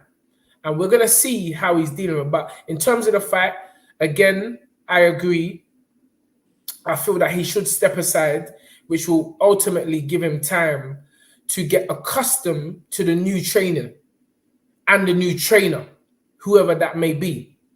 Step aside. It's not an ego thing, because people lost. Look how many losses Derek Chisora's had. And they still regurgitate him some way, somehow. But I just feel, he's just gonna be careful. Listen, he's got good people around him. Bitcoin Tramp, big up. He said, "Y'all got serious power. Literally make make the sign of the cross for his opponents. Wallop, bro. They don't know. They ain't got no idea until that's what I was telling Spence. Everyone thinks what they want to think about Ant, but when you go in there, you see people's eyes go from this to that. They're like, what? That? Even when we smile, bro, I was people that smile with Ant. You know what time it is. Oh, I've never felt so much power like that in my life. That's why we can't be just sparring. And yeah, you see how we start talking about block. Now HS start humbling himself. Cool. If you humble yourself, you won't get blocked. But if I see any more nonsense, it's block time. Because my man Bobby Wright, who is the guardian of Spencer Fearon and Tunde Ajayi, we have to well, we go listen to what he says. Yeah. Dr. The Zone. Of course, you're the zone. Say what you want. Bro, it's all good. Little Penny, should I can't say I will get it right, but Magsayo move up to 130 because he looks so big out there? Well, I guess that's his advantage. You know, if he's looking big and he's doing the weight and he's dominating these guys, and stay as a 126 as long as you can. At featherweight, because featherweight is one of the original and authentic weights to boxing, right? Stay there, right? Stay at that weight. It's an authentic weight. He looked good yesterday and on business, right? Even though my Hebrew Israelite man looked weak, but he looked good at the fight. He looked good. How he put his hands together, everything. And I like how he's patient. He was patient with a tight guard. And he weren't fazed by the speed that was coming at him and also the experience that he was up against. He did business. Right? So stay at that weight, man. Stay at that weight. There's some good fights there waiting for you. You know what I mean? Imagine like him now, he could end up fighting the winner of Conlon versus Woods. Right? What do you think for that fight, Tom? Conlon and Woods. Conlon versus Lee Woods. Okay, yeah, you threw me there. You know what? I'm going for Lee Wood. You took the and you know I'm going to be doing the full commentary with sound effects. Yeah. I'm going for Lee Wood because I'll be honest with you. You know, my man, when people criticize and don't even know us, it just stores in my head like a combination. And I remember that brother chatting some nonsense after the first Arthur fight. And I was like, bruv, I don't even know who you are. I ain't never seen you fight. But if you all this talk you're talking, bro, you see. So I'm going for my man anyway. I'm just a fight. That's how I move. But I just think that Lee Wood, to me, is very quietly confident and he's talking when he needs to talk. And I feel that Condon guy ain't shown me no real. He ain't shown me nothing. I don't see no special effects. Straight ZX81 Atari.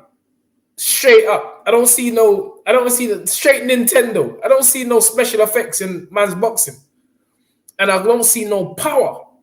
So if you ain't got power for me is a big thing. It's not everything in boxing, but it means something. And so when you can box and you've also got power, it makes you very difficult. If you could just box, sometimes, you know, it's not really the one. So I'm going for Lee Wood by stoppage. I'm in agreement. Even though I know my man, I rate my man as well, but I just think my man will have the better game plan. I just think Lee Wood's with a better because. All right, you know what? I'm gonna give this man this last answer before I block him. So this is like when you go into the gallows when they give you an electric chair and they say to you, "Do you want any last wishes?" And you might just ask for a couple tunes to get played or bring me some some what's-its, a pack of what's-its before they electrocute you. So HS says, Tunde, you said earlier boxing is a business. Why are you taking the zone money to fight Buatsi? Bruv, you don't know how much we get. You don't know how much we get. You don't know the offer that was on the table. You don't know how much we're getting. So I don't know who you are, but guess what? You're gonna see a notification on your thing that says you're blocked. I'm pressing it now. Block user. You're gone. HS was blocked. Let's move on.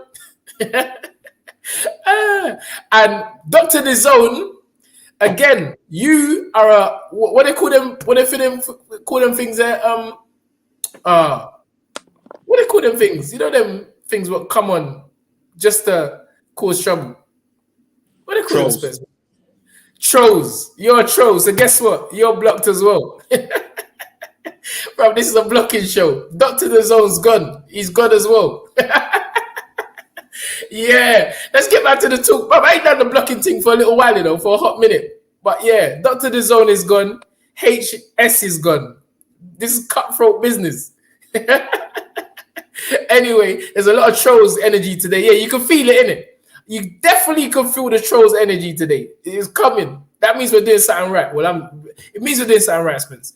Anyway, you know what? This is a fight that I'd be very interested to see. Udufia versus Bentley. Purse bids in 2 weeks or so. Who you guys got? Really excited for that fight. Me and you were talking about this fight offline, Spence. I'm telling you this now, yeah? Your Dolphin's going to beat Bentley. Bro. I'm not even gunning my man. I rate him. I like him a lot. But your Dolphin can fight, bro. He can fight. First time I was very impressed with him, actually. Fight. He's very level-headed as well. Not saying that Bentley is, but that's how I see that fight going anyway. Yeah, it's going to be a good fight. I think in terms of technicality, I would have to favor Udofa. You know, because he looks sharper to me. You know what? You never know, because if Bentley, you know what? Because Bentley, Denzel can lick. Yeah, Denzel can lick. Bentley and Jay Pesta seem like the same person to me. You know what I mean? And we saw what he done with Jay Pesta. Yeah, that was very impressive. Very, very impressive. And I think, you know what? Yeah. Yeah, it's a good fight. And you know, you always know when two of the man them are getting together, you know, it's a different kind of energy beef. Yeah. So it'll be interesting. I don't know if Denzel will take that fight. I don't know if Udolfo wants that fight. I'm not too sure. It'd be interesting. It's a good fight. Definitely a good fight.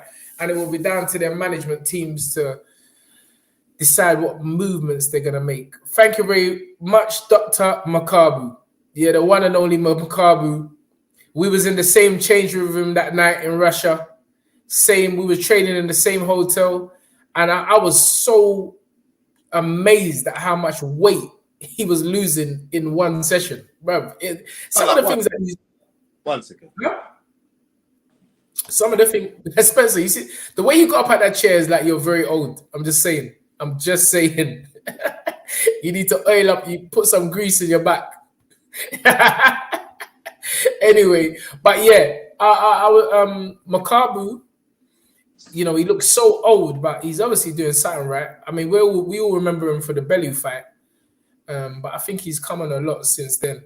You know, Bellew was a bit of a freak at cruiserweight. I didn't hear that. Thoughts on a potential Lyndon versus Dan Aziz potential man. Is that just something that you've just come up with, or is that actually something that's been spoken about by camps? I don't know. But that'd be a good fight. Dan's very strong. It's the kids on the complex. They're shooting a rap video. Okay. I'm hearing this noise. I thought it was my next door neighbor. I said, "Are you mad?" I just had to look out the window. I see bare kids out there shooting out some rap video. Yeah, yeah. Mara Brookston said Denzel is moving on from the British title. Linus can really fight, but Denz can too. And Bangs can't see it happening. And my thoughts exactly. Yeah, I can't see that fight happening. That's a dangerous fight. That's a dangerous fight. Somebody is that Fifi again? Thank you for the 1999 euros. He says streets in the Netherlands are doing good, feeling charitable today. Here's a question: how long do you guys know each other? I was just wondering because you guys have a good chemistry together. Real recognizes real. That is a great question. And people have no idea how long me and Spencer have been friends. You must think that we just linked up in boxing. Bro, we go back a very, very many years. Before Spencer was in boxing before me. When Spencer heard that the famous Tunde was coming into his sport, as he called it, he tried to come down to the Lynn. And we all know I broke him up in that infamous spar at the. We all know what happened. He heard that because my name was too big on the road. So he's like, bro, what's Tunde? I'm hearing about this Tunde boy. He's coming into boxing, and listen. Let me talk, man. Spencer heard about me, so he thought, yeah, let me come down to the gym and see what all the noise is about, and he got beat up. I'm just telling you the truth. He got beat up. Yeah. Tunde was a bag carrier, you know. I was about to realize that, right? So if Tunde was right, why don't you tell people what happened when you came to Miguel's gym to spar and I made you vomit?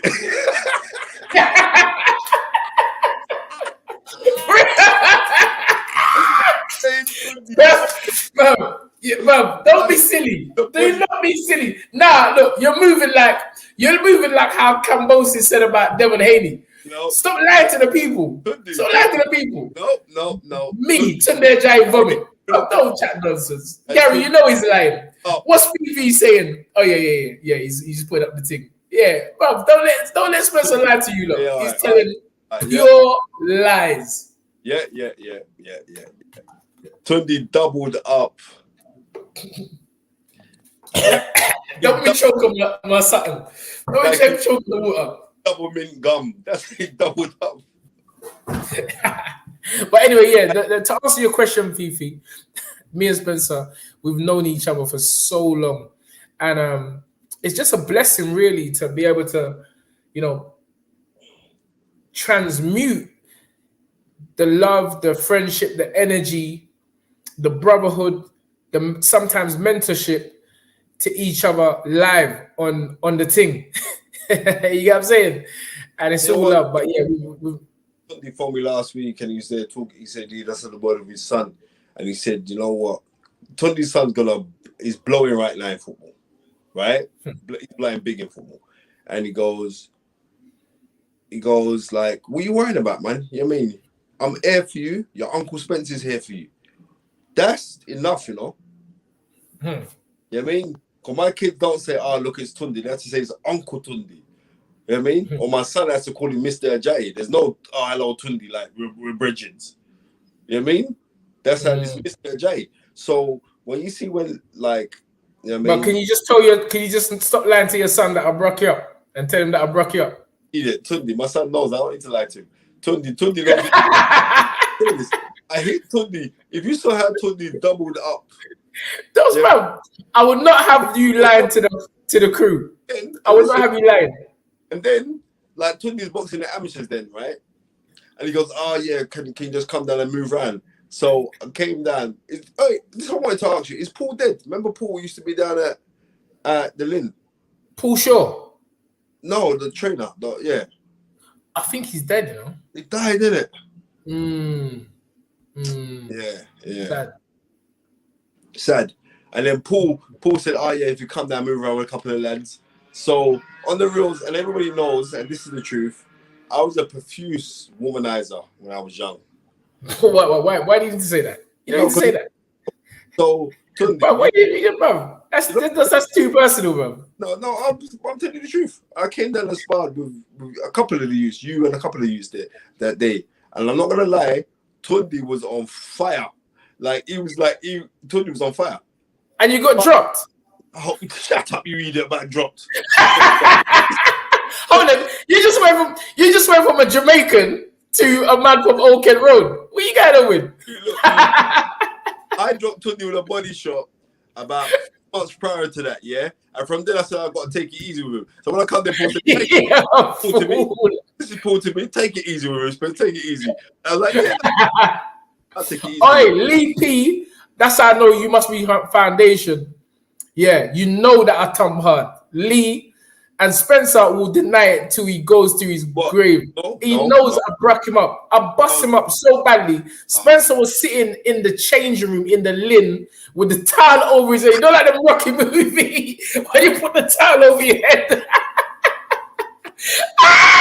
Bro, he was distraught. He couldn't believe it. He's like, bro, how this road man just coming to this thing?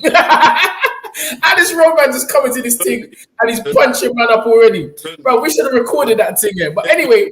But I let everyone know we can go to the Miguel gym right now, ask Steve Sims. Shut up, man.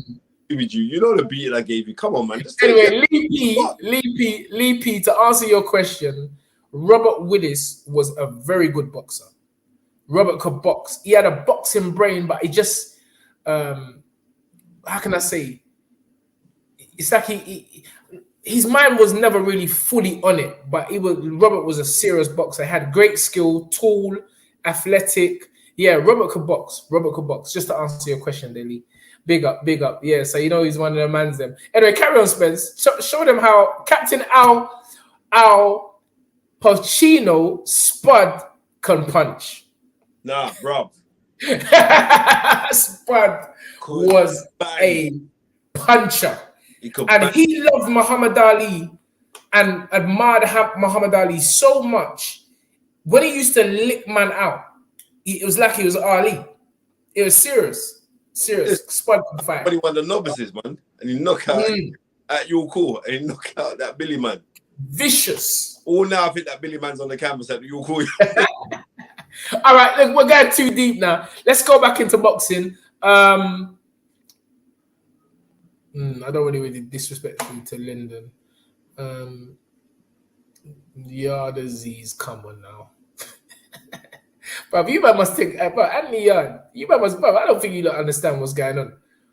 Anthony Yard's had 22 wins, 21 knockouts. You man got to stop. You man just got to stop this British talk, because we just really came into this and we left that. We literally left that level from after about 10 fights. That's just my opinion, you know.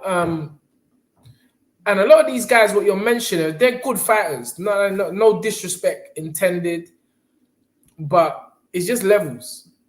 And none of these boys can't talk to Ant. They just can't.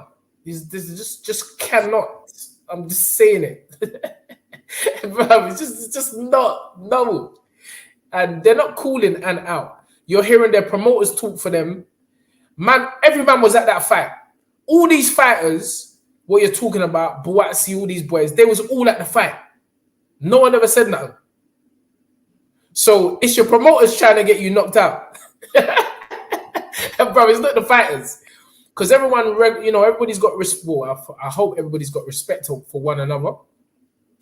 And but the promoters are just doing what they want to do. But we're not looking at no British guys. I don't feel, we've done what we have to do thus far. We've still got a long way to go. And the goal for us is just to become world champions without disrespecting anyone on the way or calling out anyone on the way. We've never done that. You look at Anthony and myself, never ever have we called out fighters from the UK, anything. We just got about our business. And as Frank Warren said the other day, 11 amateur fights, already fought for a world title and about to fight for his second world title. I want you to digest that. Think about that. 11 amateur fights. That's like how you digest my left hook to your belly when you. No, Spencer. No, Spencer. We know you got beaten up, and you just gonna deny this thing till it goes on. Oh shit! You're just gonna deny this thing till it go. But let me tell you something. Let's look at Tyson Fury versus Dylan White. Dylan got a chance. Dylan's live in that fight. I'm telling man this now. They're not listening to me. Dylan's live in this fight. But what I also know is that I rate the fact that Tyson Fury ain't slacked with his training because he's on it. And you can't tell by Tyson Fury's body, but you can tell by his face. Look at his face. You know what I mean? His face is chiseled. He's on this thing, bro. Yeah, he's training proper. Got a dietitian. He's on it. He's on it. He's he's taking it very serious. But again, you can see he's a man that he was born into the sport. He's just doing what he's born to do, which is train every day and just go about his business doing what. Anton M, thank you for the £5 donation, sir. Yeah. He says, was Joshua moved too quickly through the ranks? Joshua only boxed 30 rounds as a pro before becoming world champion. Fury boxed over 100 rounds. Now, if you go back a few years, Larry Holmes came on TV and said they are rushing Anthony Joshua. Larry Holmes said, you learn in the gym. He ain't learning in those fights when he's knocking man over. He needs to be in the gym continuously, evolving in his craft. And that's just one opinion. Again, would AJ be AJ if he didn't take those risks and he didn't do well? There's always going to be an opinion. I actually think his career has gone well. And I feel that it's brilliant the way his career is. People always going to have something to say. I don't know where that was coming from when Larry Holmes made that assertion. A lot of these ex-pros are really coming from a bitter place. I've noticed that. That's just my own observation. Sometimes when they're talking, they're coming with bitterness. Yeah, you understand? Larry Holmes was coming from bitterness. I don't know. I don't know. This young man, good looking, articulate, making all this money what they never made. Larry Holmes made a few quid. Larry Holmes made dough and he invested wisely as well. But he owns half of Pennsylvania where he's from because he's but sometimes a lot of these guys have resentment because they wish they could rewind the clock. Yeah. They got resentment because of Bob. You're saying that a man should be learned, but think about what this young man Anthony Joshua has done. Bro, that's history. Yeah, it is. But when Larry Holmes is saying he thinks that they're rushing him, it's the reason why. Because remember, what Larry Holmes don't know about boxing, Larry Holmes had to pay his dues to get to where he got to. Yeah, but listen, we're living in a different time. Yeah, it's like the man that refused to use the microwave oven. You understand? And still saying, bro, you got to cook it with an old oven. You understand? To get the right temperature, bro. Allow that, fam. Just put it in the microwave and get your food. Use microwave. You get what I'm saying, bro? Like, you want to go move with the times. Hey, bro, it's a different era. Levitt spoke about that the other night. Yeah. He spoke about it the other night. He said, I can't really say I'm the greatest heavyweight ever. All I know, I was the greatest heavyweight of my era. You see what I'm saying? So don't start getting all bent out of shape because a man's doing it differently to how you were doing it. Guess what? It's a different time. So, that's how I feel about some of these things.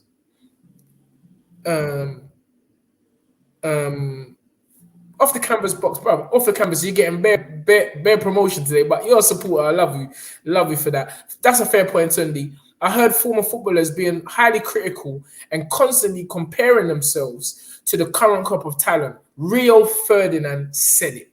Again, facts. Some of these men just don't want to let go. It's It's like when you're 50 years old, you're still in a dance. Bro, your dance is out of step. You're like, bro, I can't even dance out of the way. Who's that brother you blocked the other day from your Facebook? And he's always in the Fifth Avenue dance with your old self. Bro, this is what I'm trying to say. You must still try to bogle in the club. Bro, bogle days are done, fam. Bro, bogle days are done. You're there. These youths are all spinning. Bro, they're all, there's a different thing. It's a different dance. And, that's how a lot of these ex-athletes are when they leave the sport and feel that even in terms of training, it has to be done the way they did it. No, sir. I don't need to do it the way. Well, brother, I'm doing it my way according to my time. So, you're probably right. Maybe Larry Holmes wasn't coming from that kind of place, but I know a lot of people are. Is Jared Anderson the future? No. No. I don't believe so. I don't believe so. He's okay. He's good fire. He's good fire. I don't believe he's a future. Right. Future of what? Abid Ali, listen. Go follow. It's difficult because you got to get invited to follow his page. But this brother is serious on the boxing thing. He knows his boxing stuff. He's serious on the Abdi Ali, yeah? Yeah, he's serious. Trust me. Yeah. And okay. I didn't say he is. I just don't feel that Jared Anderson is the future. Well, Tyson Fury speak highly of him. He did a lot of rounds with him. He's managed by Jay Prince. And Tyson Fury speak highly of him. Good boxer, man. I like him. I like him. Maybe I need to watch him a bit more then. Yeah, man. I like him when at that big baby Miller. So, you know what I mean?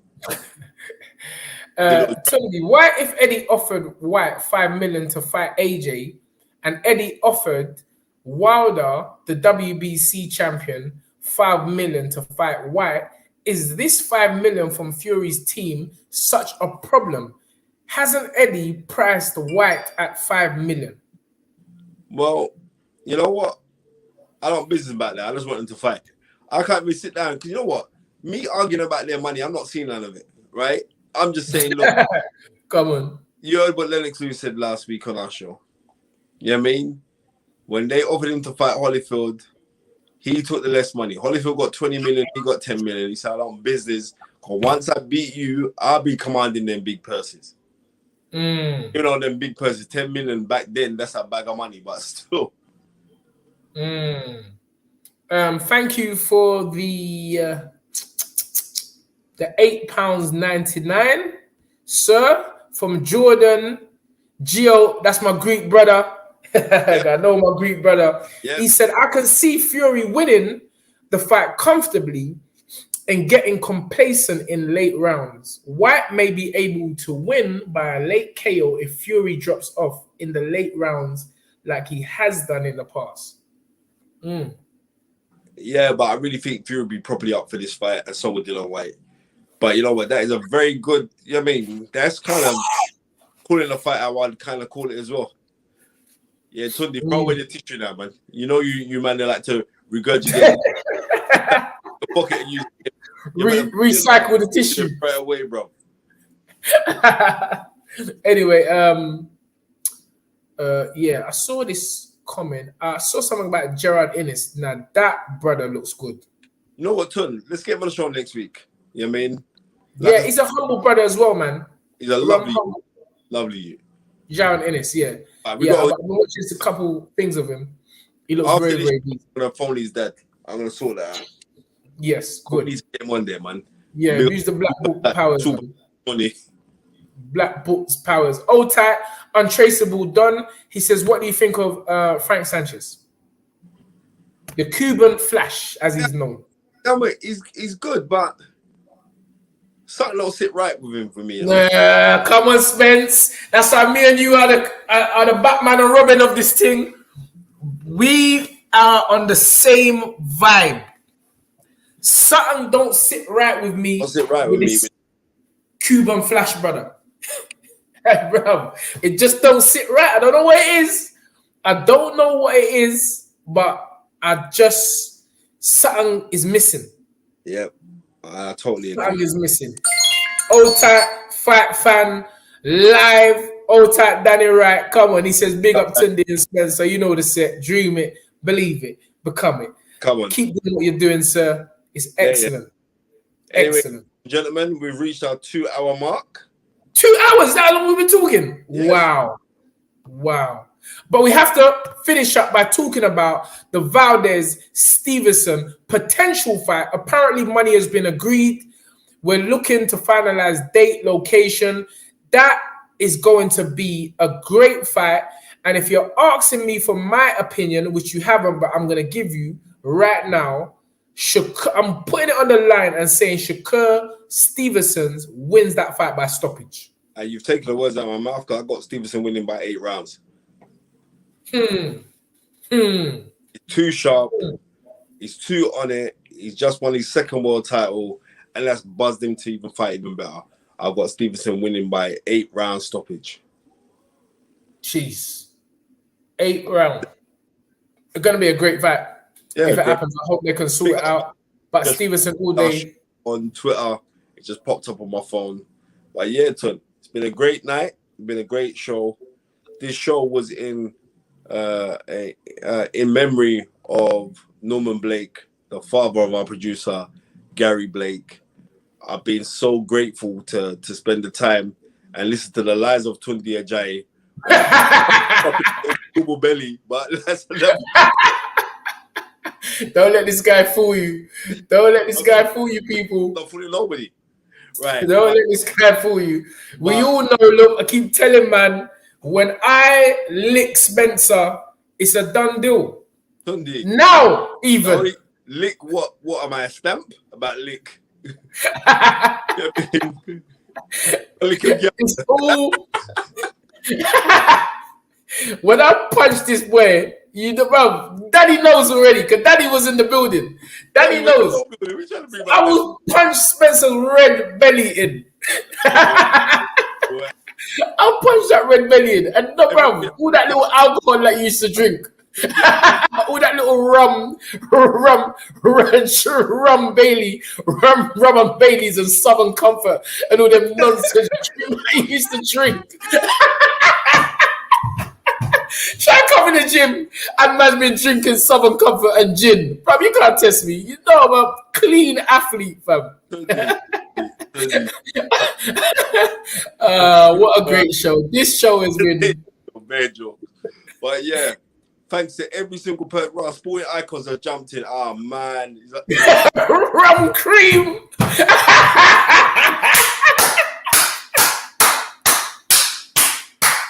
Gus, Daddy, remember rum cream? The rum, that little bottle. That was a Satan bottle. That bottle, rum cream.